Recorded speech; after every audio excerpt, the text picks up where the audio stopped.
Okay, welcome back to Games Revealed. I'm James and also the Brink and also a little sick, but you know what? We got to persevere on and it is going to be a great day today because are you going to finally switch? You're going to switch from the Switch to the Steam Deck.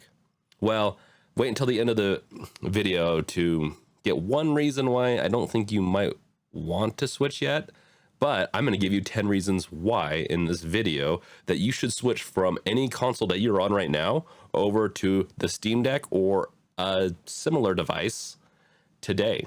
So before we get into it, make sure to like, subscribe, bash that bell with your crowbar, and let me know in the comments below what you guys think about switching. I know this is going to be a very controversial video, and really, you do you. But these are the reasons why I think you should switch over, and I really think a lot of people would be happier in this route. And let's get into it, and I'll explain each one in detail why I think you should do it. First up, PC games are priced better. They're cheaper. There's no way around this. On Steam, they might take a huge cut at times, but they know how to do a Steam sale. And my Steam library definitely reflects this with 500 plus games waiting for me to play. Yeah, I do play some of them. I've probably beat about 10%, maybe 20% of my library, which is can't be right, but I'm going to go off on that. It's you just can't beat the prices. And then on top of that, if you don't want to go with Steam, you can always dig into like just various other platforms like Epic Games Launcher or GOG.com. We have options, and that's the beautiful thing. I love options, but if you like the simplicity of the consoles, you still have the Steam OS, you still have the Steam UI, you still have an even better experience at times in a console, interface with the Steam Deck. So hands down, though, games better priced. Number two, emulate without potentially bricking your system. Now you can kind of get away with jailbreaking your Switch, but there's always the chance that like future updates won't allow you to do certain things with your device, potentially even games. There's just always different ways that Nintendo's trying to get around this issue. It is risky. I've almost done it a few times myself, but just ultimately didn't care enough because I have a computer to emulate my games with to where I just didn't jailbreak. But with the Steam Deck, you don't have to play your modded, your emulated games to like N64, SNES, Sega, PlayStation, whatever it is that you play. You don't have to do that with the Steam Deck in the sense of jailbreaking. There's options through Steam Store. There's also emulators you can download. I'm going to do another video on that of a list of emulators that you should get on your device once you get it. But really, you have the option to do it and it won't brick your system. It's very not much of an issue. So I think that's a big one, actually. Number three, play almost every game possible. And this is going to be one that I think is going to be a little controversial, just because when I say play every game possible, I do think at one point there is going to be every game you can play on this. I'm sure there's going to be some exceptions. I'm being a little bombastic about this, but you can do remote play. There are Linux packages for allowing the PlayStation 4 and 5 remote play. So you can play your PlayStation 4 or 5 if you don't want to, try to get emulators. PS5 emulator wouldn't even work on it. But if you want to play those games on your device on the go, because those will even work over the internet, you can do that. That is just, in my opinion, like, yeah, you can do that with your mobile phone too, though. But then you can play PC games. You can do so much. And we're on this precipice of just being able to play whatever you want, whenever you want, without very little hassle. And for a console player, I'd assume you'd want something like that. Yes, with emulation, you still have to you do a little bit of fiddling around sometimes, depending on which software you're putting on your device, if you're not going through the Steam store or anything like that. But play almost any game. Number 4, fixing your device is welcomed. And I say this in that I'm sure Valve's like, yeah, everyone should be fixing the device. They should be opening up and just touching everything. No, if you know what you're doing, they welcome it by having just parts available in the iFixit store. That alone is, I think, unprecedented. I think that's so cool that the Valve is just like, okay, go for it.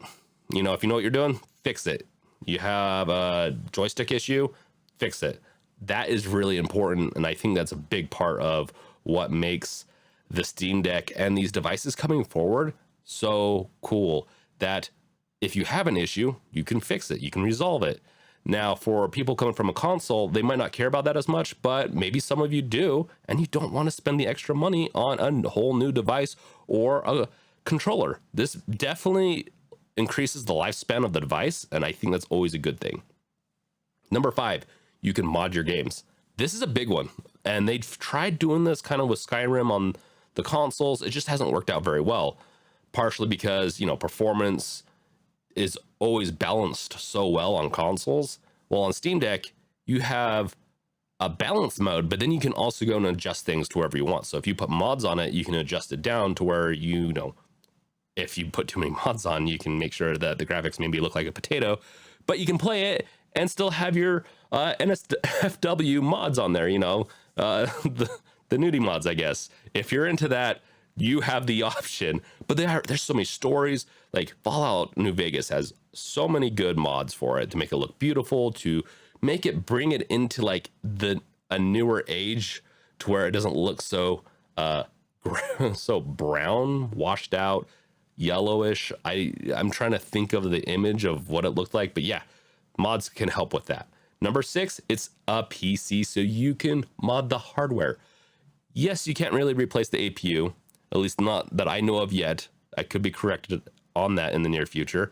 But you can add a larger internal drive, whether it's the 1 terabyte, or there are people even able to add the, you know, a larger size drive as NVMe drive, but you won't be able to get the case back on. Now, if you get a modified case, then maybe you could go that route, and or even have a modified case that will allow you to use a ribbon that maybe plugs into the NVMe. Don't know. There's a lot of options in the near future. I think modders are going to find out, and you have those with the Switch or with the Steam Deck. Switching to the Steam Deck from the Switch, there's not one video where I do not get that wrong or mess it up by saying Switch instead of Steam Deck. And maybe ultimately I should just be on the Switch. And there I was about to say Steam Deck. Okay, so you can also add tracking devices like I've talked about in previous news segments videos. You can, you know, and then swap out the analog sticks, you know, for brakes. So modding, awesome. The Steam Deck 2 or other devices will be backwards compatible. That is a huge one. This is number 7 for me. And these aren't actually ordered in any importance for me, because I think some of the, like the last one would be a really important one. But Steam Deck 2 will be compatible with the games from Steam Deck 1, because there's no games specifically made for the Steam Deck. And Valve does not plan on doing that, which is fine. That's awesome. We want that. We want maybe hardware to be supported. Let's say gyro and all that other stuff. Sure. But really, you can pick up a game that you played on Steam Deck 1 and play it on Steam Deck 2. Or if you want to go to the INEO or what other device you have, you can do that. And that is the beauty of this, where when PS6 comes out, everyone's going to be dreading, will it be backwards compatible? Will it be backwards compatible? Will they bless us? Will Sony bless us with this blessing of backward compatibleness? And you don't need to worry about that with the Steam Deck or other devices like it. So that's just a huge part of it. And if you don't like the Steam Deck after a while, you can always upgrade to an INEO or whatever you want. You have options. And that's the beautiful thing about PC gaming. But if you don't want options, sometimes console players just want to play the games. You can do that with the Steam Deck, because it is a great choice. Its entry price is similar to a console. Not a lot of decision has to be made there. Okay, choose between performance and battery and visuals. You get the choice. And I believe with some games more with like PS5, you can choose your fidelity of what the game looks like, or if it's going to be more smooth. With the Steam Deck, you're going to get that plus some. You're going to be able to see all the different specs or the, like the FPS or whatever you need to when you're running the game and trying to tweak it for whatever you want, whether it's higher frame rates, better battery life, or just it looks effing beautiful. You can do what you want, and I love that. And for me, my little thing here is I'm going to be hitting that, like, I'm sure I'll change my mind, but I'm going to try hitting that 40 frames per second mark of trying to make it look as good as possible, but hitting that 40, because I don't like things dropping below 30 too much. But they do have locking. They can lock performance modes to like 30. So I believe it will drop the fidelity of the game a little bit to kind of keep it at that 30 frames per second. That's also a very viable way of doing it. And you have that option, and it's going to feel a lot like a console. If you don't want to mess with that stuff and you still want a great experience, you have that with the SteamOS. And that's one of the things I know that a lot of console gamers have issues with PC gaming is, oh, I just don't know where I'm going to set my settings to have the best experience with the SteamOS and with Steam and the Steam Deck. They're really trying to fix, I believe, that one of those issues, or that issue, because it's one of the big issues for console gamers. Number 9 is can install Windows and Linux. So SteamOS is Linux, but if you want just a different flavor of Linux, you can install it. If you want Windows and just do some of your other games that just aren't really going to be on SteamOS quite yet, or maybe ever, who knows. Destiny 2 is definitely there. Bungie's really shouting out that they're banning people for trying to play on the Steam Deck, but hopefully with enough traction that will change. But you can always play it in Windows mode once they get those graphics drivers fixed. That being said, that maybe it's not the best way to like convince someone to go over to Steam Deck, but I think this is going to be one of the biggest things to come out this year, hardware wise. One of the biggest things. I think this could potentially be bigger than some of the console releases in the past. I'm not going to say bigger than PS5 or Xbox or Nintendo Switch, but we'll see. I do think that the Steam Deck is going to be a big piece of hardware, and that partially is the choices we get. Number 10, free online play this one should be the top one, in my opinion. With Xbox, Sony, PlayStation, and like Switch, you have to pay to play online. And even worse on the Switch, and this is a really big notch against the Switch. I really do not like this, and it's really left a really bad flavor because I have a lot of games on my Switch, and I really like my Switch. But this left a bad flavor in my mouth. I had to play Ocarina of Time on the Switch.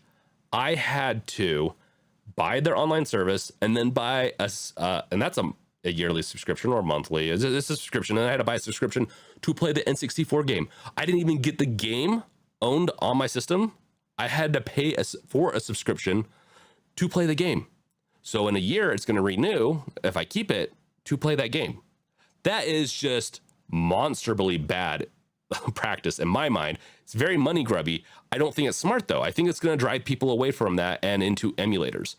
Just flat out, it's going to. They don't, and Nintendo doesn't like the piracy, and I don't even condone it. I say if you're going to do emulators, you buy the game and then you load it to your device, and that's how you play. I do not think you should just download every game you get, that you want. You should try to get the game unless it's ungettable. Okay, so those are my top 10. And the online play is really good through Steam too. So you're not going to be missing out on anything there.